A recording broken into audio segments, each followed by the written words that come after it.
Mani sevgi qilsam bu fantastika. Yoshim 23 da tut daraxtida turib tutyapman. Birdaniga shox sindi, pastga quladim.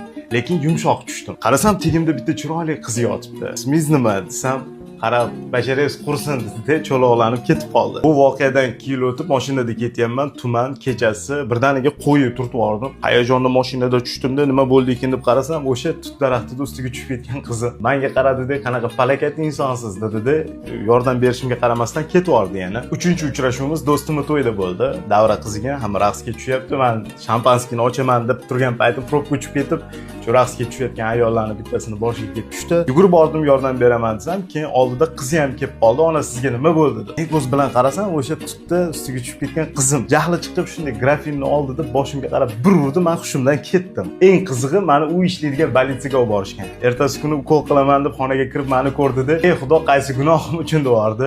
Shundan keyin men uni uyiga sovchilarni jo'natdim. Endi boshim sal chayqalgani uchun boshqa manzil berib o'rganman. Ular borishgan, boshqa qizga meni unashtirishgan. To'yimiz bo'ldi u qiz bilan. Hozir ikkita shirindan shakar farzandlarni